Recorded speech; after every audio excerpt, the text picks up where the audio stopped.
Bonjour et bienvenue sur Un de droit. Aujourd'hui, j'aurais souhaité analyser avec vous un arrêt qui vient d'être rendu par la Chambre sociale de la Cour de cassation concernant la faculté de se faire assister lors de l'entretien qui doit se tenir avant la conclusion d'une rupture conventionnelle. Je vous renvoie sur ce point au développement que j'ai fait dans mon autre vidéo, ma précédente vidéo, qui est le cours en fait sur la rupture conventionnelle. Je traite en fait de cette problématique et j'explique en fait en détail toutes les dispositions législatives sur ce point. Et je vous explique aussi une analyse qui avait été faite par la DARES qui montrait à quel point c'était intéressant pour le salarié de se faire assister lors de l'entretien préalable à une rupture conventionnelle parce que statistiquement, les salariés qui se font assister vont obtenir des indemnités plus importantes que ceux qui ne se font pas assister. Et aujourd'hui, je voudrais parler d'un arrêt dans lequel le salarié n'était pas assisté, mais l'employeur, lui, s'était fait assister, et on va voir que ça s'est fait dans des circonstances qui étaient un peu étranges. Et malgré cela, la Cour de cassation rend une décision qui est clairement en faveur de l'employeur. Je vous rappelle très brièvement les dispositions des deux articles du Code du travail qui nous intéressent. Le premier, c'est l'article 12.37.11, et c'est l'article qui pose le principe que pour qu'il y ait une rupture conventionnelle, il faut qu'il y ait donc un échange de consentement, et il faut que ce consentement il soit libre de la part du salarié. Donc toute la section du Code du travail concernant la rupture conventionnelle, elle a pour unique objectif de garantir la liberté du consentement des deux parties, mais en l'occurrence, celle qui est la plus importante, c'est le consentement du salarié. Et justement, les règles relatives à l'entretien préalable et à la faculté de se faire assister lors de l'entretien préalable, c'est pour justement garantir cette liberté du consentement. Et que nous dit l'article suivant, 12.37.12 ?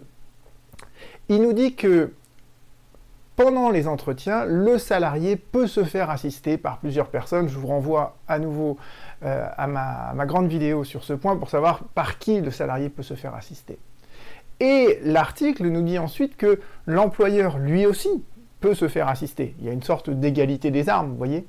Si le salarié se fait assister, l'employeur le peut également. Et c'est clairement ce que nous dit le Code du travail. L'employeur se fait assister quand le salarié lui-même en fait l'usage. Donc vous voyez que quand on lit le Code du travail, on se dit d'emblée, l'employeur il ne peut pas se faire assister si le salarié lui-même n'est pas assisté. Et on va voir que dans l'arrêt de la Cour de cassation qu'on va traiter juste après, c'est cette situation qui s'est produite. Et l'article 12.37.12 nous donne vraiment tout le processus pour que l'entretien ait lieu, c'est-à-dire que d'abord le salarié va informer l'employeur s'il se fait assister, et dans ce cas-là, si l'employeur souhaite se faire assister, il en informe lui aussi le salarié. Donc autrement dit, on ne peut pas arriver le jour de l'entretien préalable avec l'employeur qui est assisté par quelqu'un et le salarié qui n'est même pas au courant que l'employeur va se faire assister, mais c'est ce qui s'est produit dans l'arrêt que nous allons étudier. Dans l'arrêt que nous allons étudier, deux questions se posent, d'accord ? La première, c'est est-ce que l'employeur peut se faire assister lors de l'entretien préalable sans en informer le salarié ? Et d'autre part, quelle est la sanction qui est attachée à un tel comportement ? Et on va voir qu'il n'y a pas beaucoup de sanctions. Le salarié donc se pourvoit en cassation, et dans son moyen de cassation, il faisait valoir une première branche, dans lequel il soutient, et ça c'est la thèse qu'il défend devant la Cour de cassation, il dit, voilà, l'employeur qui se fait assister de son conseil, donc en fait son conseil c'est même pas une autre personne de l'entreprise, c'est son conseil, le terme ça veut dire en fait son avocat. Donc là a priori, quand on lit la branche du moyen, l'employeur s'était fait assister par quelqu'un qui était étrangère à l'entreprise, son avocat. Ce qui est d'ores et déjà quelque chose qui n'est pas prévu par le Code du travail. Donc voilà, il s'était fait assister de son conseil, et le salarié, lui, était tout seul. Il n'avait pas été assisté, et il n'avait même pas été informé, et c'est ce que dit la branche juste après, il n'avait pas été préalablement informé de son droit d'être assisté, ni de la circonstance que l'employeur avait décidé de se faire assister. Et le moyen du salarié, la thèse qu'il défend devant la Cour de cassation, c'est que quand on est dans une situation pareille, eh bien, la convention, la rupture conventionnelle, elle est nulle. elle est nulle parce qu'il y a un tel déséquilibre lors de l'entretien qui est destiné à garantir la liberté du consentement que le salarié qui se retrouve face à son employeur, qui est assisté de son conseil, eh ben, il n'a pas un consentement qui est libre. Vous voyez, c'est une thèse, quand on a lu le Code du travail, c'est une thèse qui paraît assez pertinente. Eh bien, qu'à cela ne tienne, la Cour de cassation rejette le moyen, et qu'est-ce qu'elle nous dit? Elle nous dit la Cour d'appel a parfaitement retenu que le fait que l'employeur se fasse assister lors de l'entretien préalable, ça n'est pas une circonstance qui permet à elle seule d'annuler la rupture conventionnelle.